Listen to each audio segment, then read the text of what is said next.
I'm Lu Yan from Beijing Review Magazine, and this is the Governance Podcast, a podcast that explores the past, present, and future of governance in China as it works toward meeting its development goals and finds its place in the global community. The World Data Organization, or WDO, is a professional, non-governmental, and non-profit international body inaugurated in Beijing on March 30th. It aims to provide a platform for global collaboration on data governance and management. In his congratulatory message, President Xi Jinping said China will uphold the principle of extensive consultation, joint contribution, and shared benefits, and support the organization in playing its role. He said the country will work with all parties to forge consensus on data governance rules and ensure that the benefits of data better serve the peoples of all countries. To gain insights into the WDO's role in international data governance and China's approach to the issue, Beijing Review spoke to Gao Yi, an associate research fellow at the Chinese Academy of Science and Technology for Development. Gao specializes in international science and technology relations as well as innovation policy and governance. Listen now to edited portions of that interview. Gao Yi, thanks for taking the time to discuss the WDO with me today. Could you explain in straightforward terms what data resources actually means and how significant are they in today's era of intelligence and digital transformation? From a technological perspective, the informatization of the national economy and society is actually a process of producing data. Informatization is, to the information age, what industrialization was to the industrial age. Data is recorded, and after a large amount of useful information is accumulated, it forms data resources. In today's era of intelligence and digital transformation, data resources are essential to ensure the quality and equitable delivery of public services for individuals. For enterprises, they are the core of competitiveness. For countries, they are becoming a new engine of economic growth. China is advancing the Digital China initiative and treating data resources as a strategic asset. Data is related to the efficiency of public services, the precision of social governance, and the ability to address global challenges such as climate change and public health. What global needs does the WDO's establishment address, and what goals will it pursue? The WDO is the world's first international body dedicated to promoting data development and governance practices. Its establishment aims to address three major global challenges in the current information age. First is uneven development capacity. Second is fragmented rules and standards. And the third is insufficient coordination of the industrial ecology. It will serve as an open, inclusive, professional, and neutral cooperation platform for the international community to coordinate rules, foster industry collaboration, and build capacity. The primary goals of the WDO are the following. First is to break down barriers, which refers to solving the problem of inconsistent data policies among countries, promoting the formation of industry consensus, standard recommendations, and best practices, providing reference for governments and research institutions around the world, and helping multinational enterprises reduce data compliance costs. Second is to build an ecosystem, which means to apply data to real scenarios such as healthcare, education, and energy to promote project implementation and industrial innovation, strengthen talent cultivation, and especially to help countries in the global south enhance their data capabilities and bridge the data divide. In his congratulatory message marking the founding of the organization, President Xi emphasized the importance of working with all stakeholders to build consensus on data governance rules. At the moment, in what areas does the international community agree on data governance rules? And what are the key points of disagreement or divergence?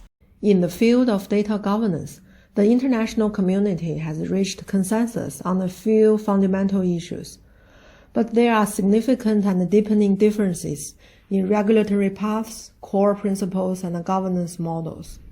Establishing a global data governance framework has become a universal consensus and an urgent priority of the international community. Countries increasingly consider the protection of minors from internet-related harms and the security of critical information infrastructure as areas that must be strictly regulated.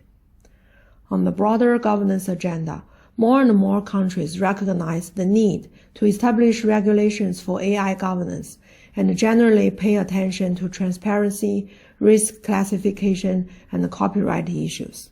Currently, the most intense dispute directly affecting enterprises centers on cross-border data flows. The United States treats data flows as a national security issue and has established laws to prohibit the transfer of sensitive personal data to countries of concern. The EU, grounded in its strong commitment to privacy protection, has imposed stringent restrictions on the transmission of data outside the bloc through the General Data Protection Regulation. China emphasizes the need for balance between development and security, seeking to reconcile the free flow of data and data security protection through regulatory means.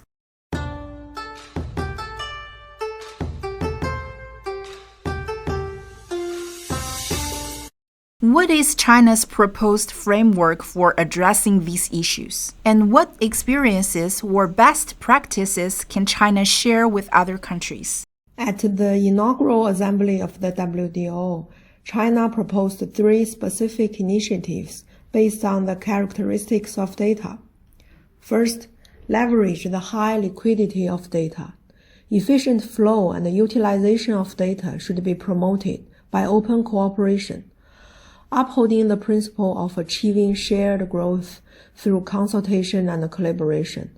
WTO members will advance the formulation, alignment, and mutual recognition of related rules and standards so as to effectively remove barriers to cross-border data flows.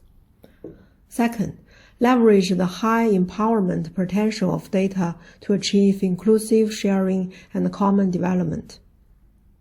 Accelerating the implementation of the United Nations Global Digital Compact, a landmark consensus-adopted international framework intended to create an open, secure, and human-centered digital future.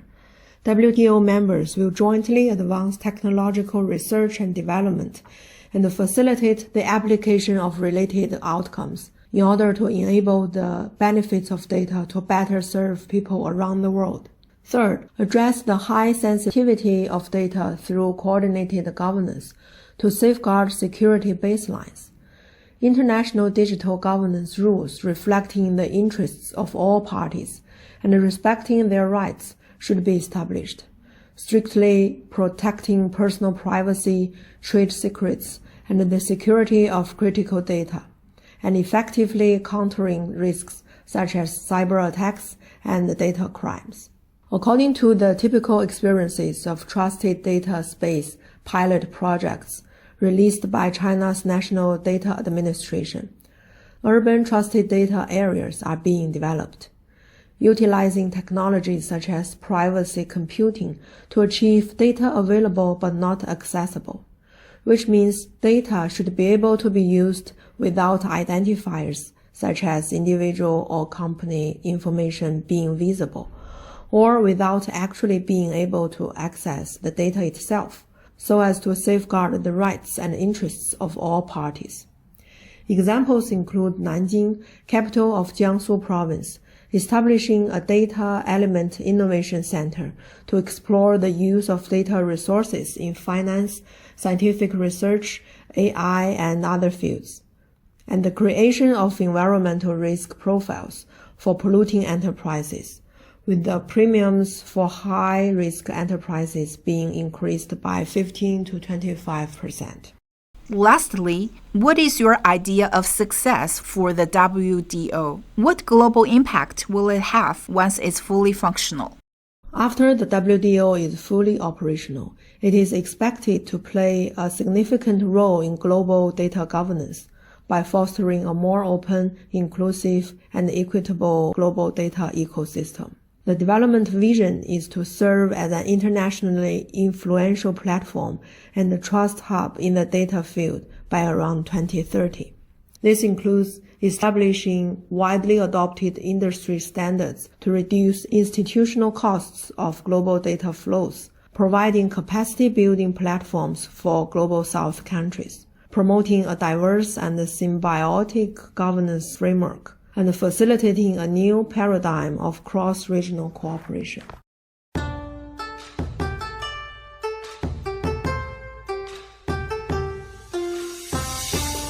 Data resources are emerging as a strategic asset driving global digital transformation. President Xi believes this pivotal resource must be used to the benefit of people of all countries. It is therefore important to foster open cooperation, bridge the data divide, and create an inclusive, trusted data ecosystem that balances development with security. The WDO is expected to play a pioneering role in these endeavors. Throughout this series, we'll be exploring topics related to President Xi and how governance is practiced in China. To stay up to date on the podcasts, visit the Beijing Review website, bjreview.com. Find us on YouTube or Spotify with the tag Beijing Review, or look for us where you get your podcasts. I'm Lu Yan in Beijing. Thanks for listening to the Governance Podcast. Bye for now.